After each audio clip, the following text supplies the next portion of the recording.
Hey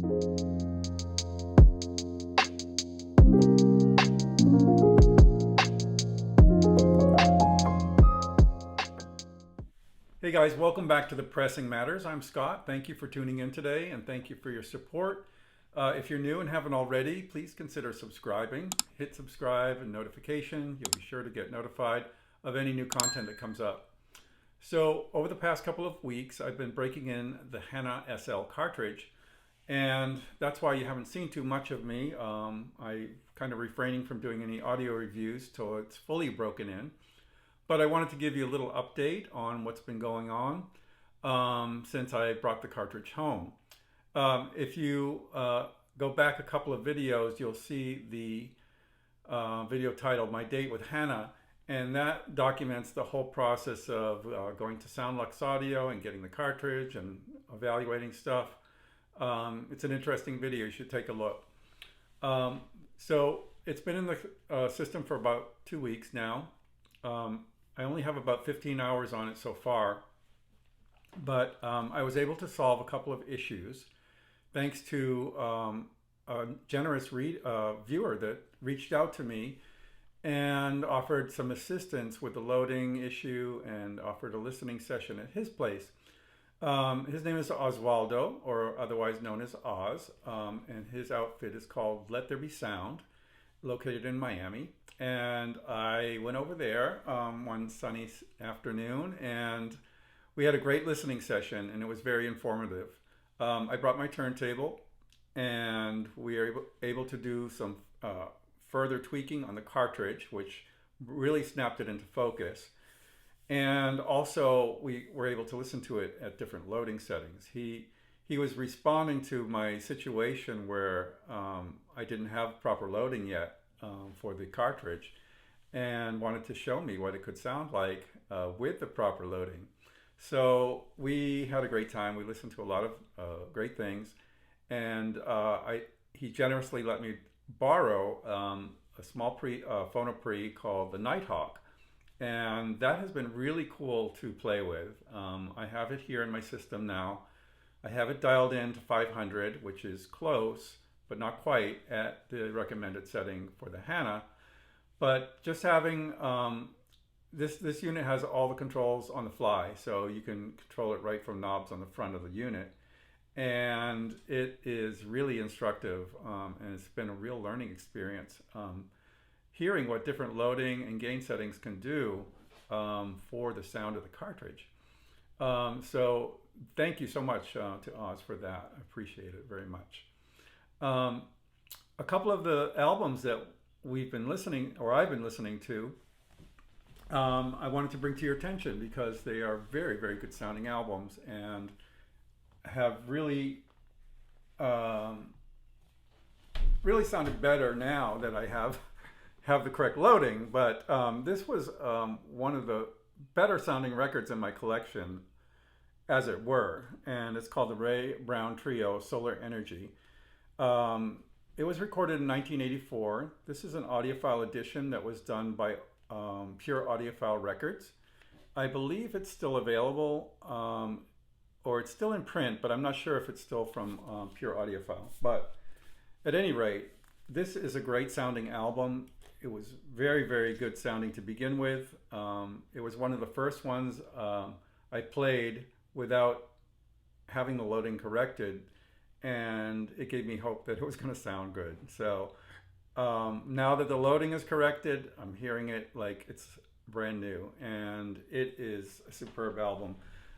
It's pressed at RTI. I believe it was mastered by Stan Ricker, and it's super silent, beautiful record. The bass playing is the star of the show, of course, and the articulation on the bass and just the whole proceeding is stunning. It's a jaw-dropping experience. Really, really beautiful record. Highly recommended. It's sounding great now. I'm sure after the 30-hour mark, it's going to sound even better. But hearing it now with correct loading, it's just amazing. Another one that, well, one that we played a lot over at Oz's place was this one. He has the Intervention Records version. This is an original pressing, and I also have the Speaker's Corner. So when we were there, we were listening to the intervention, and we tried it through my preamp without any loading, and it was edgy. It was peaky. And I know it doesn't sound that way normally. So he showed me he had a Mod-Right preamp in his setup, and he showed me what it would be like properly reproduced, and it was just amazing. I mean, all the glare and edge were gone. The dynamics were forceful and beautiful, and everything was in balance. Just stunning. And I said, I got to be able to reproduce this like that. So he very, very nice that he was able to lend me this unit. I'm hearing it like that here now, and I'm delighted. This is a great album. It was very well done by Glyn Johns, produced it.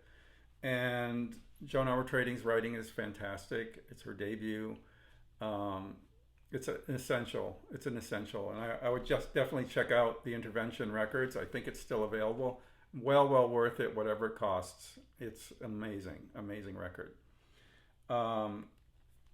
Another one that's a personal favorite of mine is Andreas Vollenweider, Caverna Magica. And this is kind of a new age album. You know, I went through a new age period where, you know, I had a lot of different new age artists, but this is the only one that I really kept around. I love this album, and it's a sonic masterpiece. It really is. And if you don't know his music, definitely check it out. This one is all analog. The follow-up, White Winds, was digital and is also excellent. But this kind of record really shows off a certain aspect of your system. And this particular pressing is just a common pressing for this album.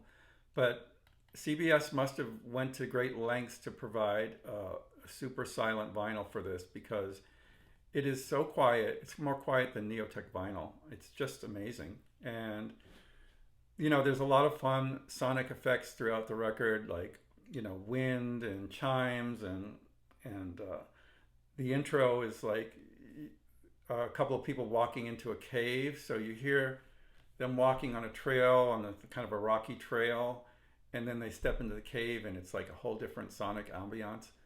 And it's really rendered well now that I have it all set up like this, but it's always been a stunning record. Always, you know, he plays electric harp. There's, you know, all kinds of instruments, a lot of percussion too, bongos and exotic instrumentation. But it's highly recommended, and it's really cheap. Like, you can find this record for a couple bucks probably in a thrift store. But if you want to search this out, and I suggest you do, get a mint pressing. They won't be expensive.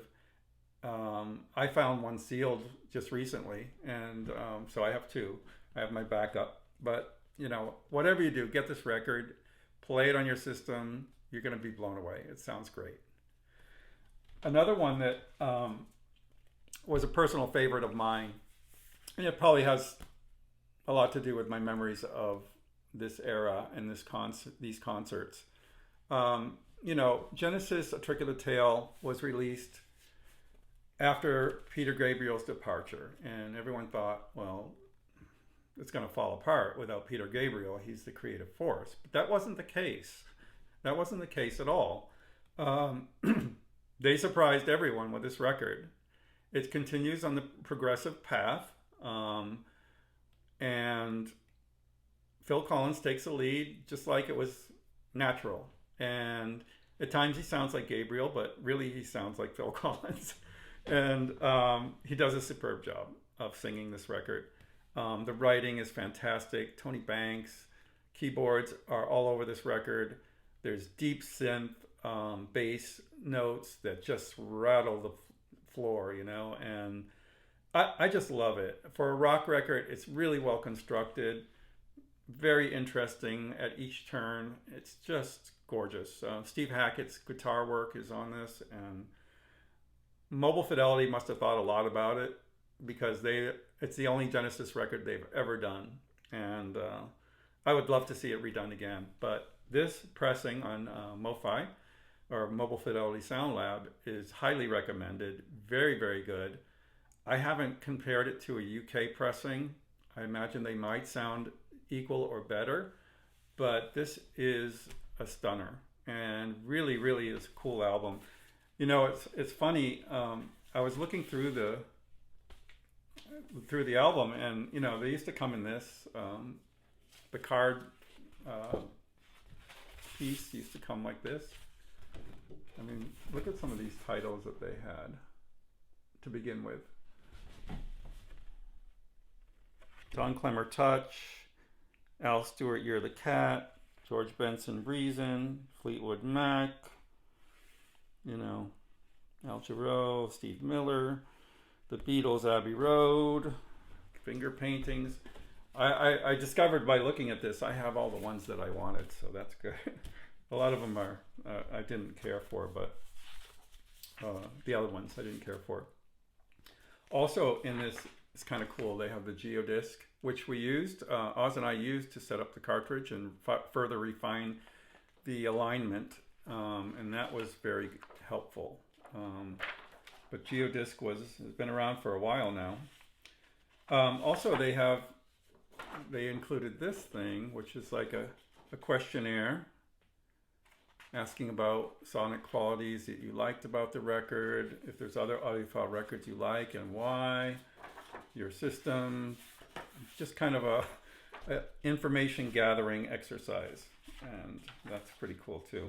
And it used to include this, a limited warranty for the record, that can be replaced under, you know, if it's defective, for up to 120 days. So that's pretty neat. So yeah, that's my journey so far with the Hana SL. It's breaking in. I just wanted to share my excitement for these few records, and that's it for today. Thank you for tuning in, and thank you for watching. I'm Scott for the Pressing Matters. Have a great day.